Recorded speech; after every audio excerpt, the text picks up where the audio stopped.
believe it. This week, smothered pork chops coming out of this kitchen right here. And do you know why? Of course you don't know why. I'm going to tell you. Tracy is my producer, and she's way over there in the portal, so she's a long distance producer. She said last week, when I kind of thought that was my swan song of tortilla soup.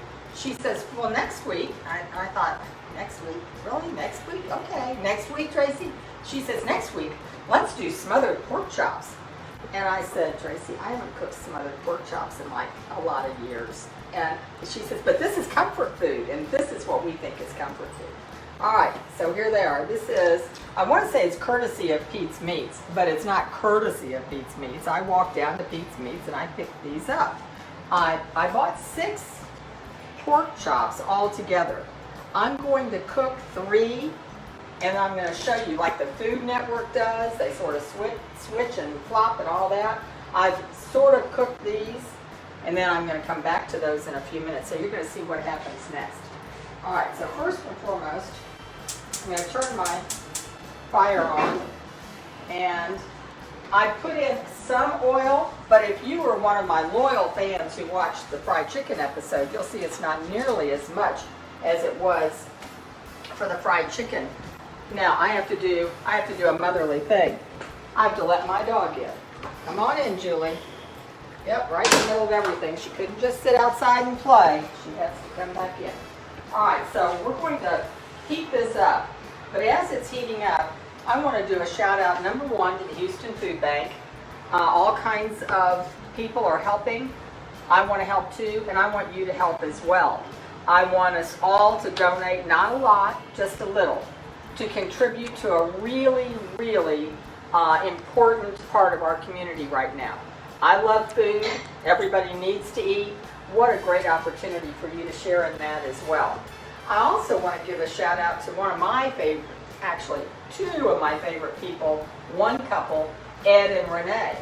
Ed is my cooking partner at Westview. He and I cook for the senior citizens. We joke and call them seniors because I am a senior citizen. He is a senior citizen, and we're cooking for the seniors. So we've done this every month. Renee called me a couple of days ago. She did not know I was a media star. She did not know that I was cooking on Saturday mornings. Now notice it's Saturday afternoon, because as a diva, I tend to sleep in even later, so I get my beauty rest. Now notice I'm cooking at 1 o'clock instead of at 11. But that's another story. All right, while I'm doing this, I'm heating this up. And one more thing we have to do. I have to turn the AC off to do this. Okay? And see, they're all, okay, here we go. Now I can talk by myself. There are all kinds of little gimmicks to making this thing work. And one of them is you have to turn the AC up so that the gas is full power. Anyway, I'm going to heat up the oil, and I'm going to show you how to dust these in flour, and pork chops in flour, and then put them in the oil. And then I'm going to do that magic trick of television that they do on the Food Network. All right, so now we're heating up a little bit better at this point. Anyway, back to Ed and Renee. So we're just chatting away, and I told her, you won't believe, she asked me what I was doing in my free time, like I did have anything to do other than have free time. I told her that I am now cooking live on Facebook. She says, well, I want to be your friend. And I said, okay. And the next thing you know, she's watching the old episodes. And then Ed called me yesterday afternoon and said that tortilla soup TV show, my broadcast, was professional. I laughed. He laughed too. I'm pretty sure he was kidding. But anyway, I said, well, you better watch on Saturday. I said, I might give you guys a shout out. So hey to Ed and Renee. They are 2 of the most genuinely kind people I have ever met in my whole life. I can get teary-eyed just telling you about their good works. But today, it's all about smothered pork chops. All right, so continuing my theme of comfort food, I'm going to show you how to do this. There are 3 chops here. If my very kind filming videographer would flash in on these. I did 3 of these this morning, and so I'm going to show you what they look like, and this is what these guys will look like too. There are a few little tips. All All right, away we go. Now it's starting to see how it's bubbling around the edges like this. And it's going to start making noises of frying, just like we did for the fried chicken. But we're not going to go to that extreme because they don't have to be completely cooked through. There is a, I'm making quite a mess with the flour. There is a pretty strong contingent in this country of people who do not want to eat pork that is not completely, absolutely cooked. And I don't blame them, but I think that has changed a little bit. Of course, after all the news about the pork in those meat packing places, I'm not really sure. Anyway, so you shake, shake, shake, just like you did with the chicken, but this time we're only doing 3 pork chops. And kind of part of the whole fun of it is to fit these 3 pork chops in. Make sure it's either all dusty on both sides, but they're not overly floured up. And then you're going to throw this third one in here. And I know people are going to say, how come you're not burning your hands? I have asbestos hands. And I've had asbestos hands forever, it seems like. All right, so here they are. Listen. Do you hear it? Bubble, bubble, bubble. The most important thing about this is you're only turning that pork chop one time. You're just turning it one time. So you have to kind of give it some time to cook up on one side, and it's going to look like this. It's all brown. Now these were cooked earlier today because I want to be a real media star and show you how this works. I also want to show you a little tool. Only because I've burned myself, I can't tell you how many times. But check this out. Most pans that you would be frying in are newfangled. In other words, if these aren't going to get hot, this handle isn't going to get hot. This is an iron skillet, my grandmother's iron skillet. This is Jim's mom's iron skillet. So we're talking old. They were born in 1920. All right, so these are old skillets. I've rescued them and I cook with them a lot. Look for iron skillet recipes. Cornbread, crispy on the outside, just oh so fabulous on the inside. Gives me an idea I probably should have cooked that today, but I didn't. All right, so this is hot. And what I'm going to do is I'm going to put this on the back burner and just sort of let it go. Maybe we'll get to see it turn. And maybe we won't. I don't know. We're going to just have to see. Meanwhile, I'm taking this because that right there is hot. And no doubt I would come and just grab it. And it is unbelievably excruciating to have burned fingers. All right, so now this is on here. This is a silicone handle that you can get. I don't know where I got mine. Probably Bed Bath & Beyond or something. But here we go. All right, now we're going to go over to this one. I think this is so fun because this is what the big guys do. These are done on the outside, but they're not done. The smother part, smothered pork chops. I'm going to show you how to do this. I thought I better not do the whole cooking process and the whole smother process because it does take time. All right, so this is heating up. I'm going to tell you a secret. I've never done it this way before, but I woke up a couple of days ago and said, wait a minute. I have always put water in there and let it boil up. I thought, I wonder about chicken broth. So we're going to try it. If it's not better than water, which I doubt that water would be better than this, I'll go back to water. But this is chicken broth. This is chicken broth. Competing stores. Who really cares? Nobody does. All right, I'm going to pour this in. I have taken the grease out. All right, now we've got competing sounds. And I want that. I want to, okay. We're going to crank this up high. I'm going to push that back a little bit.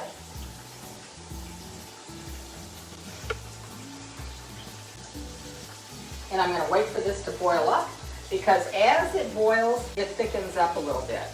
And the pork chops become smothery, not the crispy that you normally get like with chicken, but more like something that's smothered in a gravy. But it's not really a gravy. It is just chicken broth. Okay. So, in talking about, I'm thinking how do I want to say this. In talking about comfort food, when you're cooking comfort food, you want to have comfort vegetables to go with them. And so I was thinking to myself, what can I do? You could, with your pork chops, here they go. Now they're starting to go. Everything, it takes a lot more patience than I have ever had in my life to do this cooking.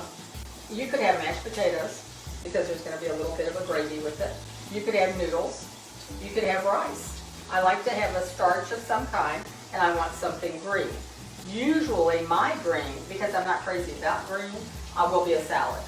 So I'm going to make a salad. In fact, some of my friends are going to enjoy this too. We're going to do curbside pickup this afternoon with my personal shopper who goes to H-E-B for me in these trying times. I told her, look, I owe you, and I'm going to make pork chops for you guys, which she is over the moon about. But I can't just hand her pork chops. I'm going to make a salad, and I'm also going to make something else. But this time, the going to part is not a going to, it's an already done.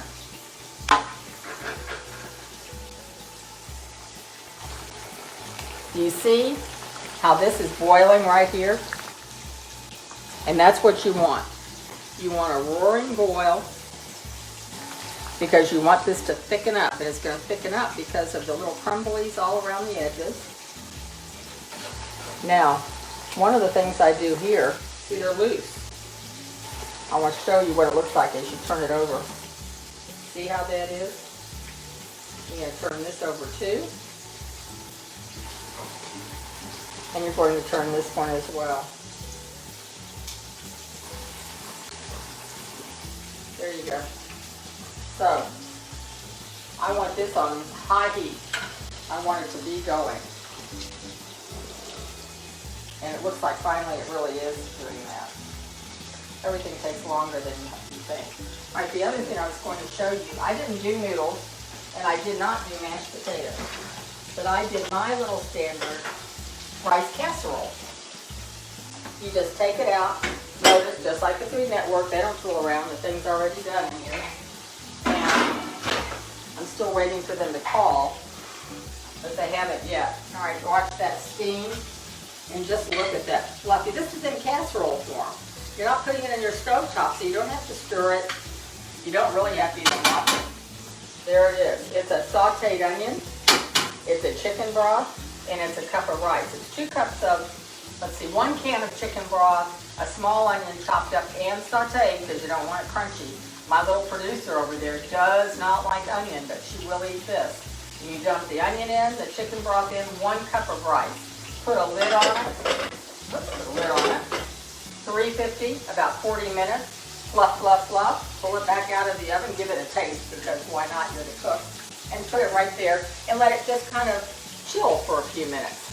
Meanwhile, look what's happened over here. Oh my goodness. I always say, thank heavens. You just don't know how nervous I get doing this because I'm so scared this is the time that it's all going to mess up. All right, so on the front burner, you've got the smothered pork chops, and see how they're just doing their thing, getting thicker all the time. Look at this. Look what I get to do now. I didn't know that I'd get to. All right, I'm going to turn these. I'm going to turn this one. Maybe. I can get up under it.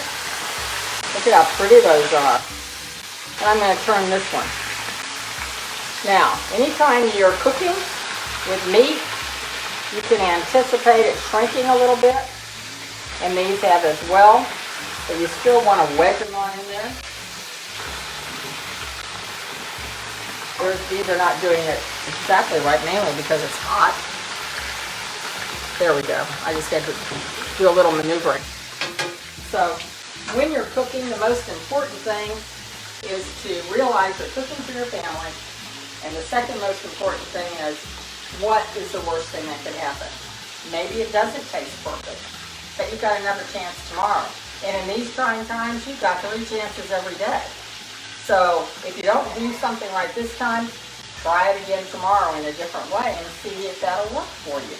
All right, we're going to go just another minute or two here, and I'm going to plate this and show you the inside of this little delectable pork chop. Spoon a little bit of rice on there, and we're all going to use our imaginations. Thank you. We're all going to use our imaginations on the salad. Just pretend there's a salad. There is no salad, but later today there probably will be.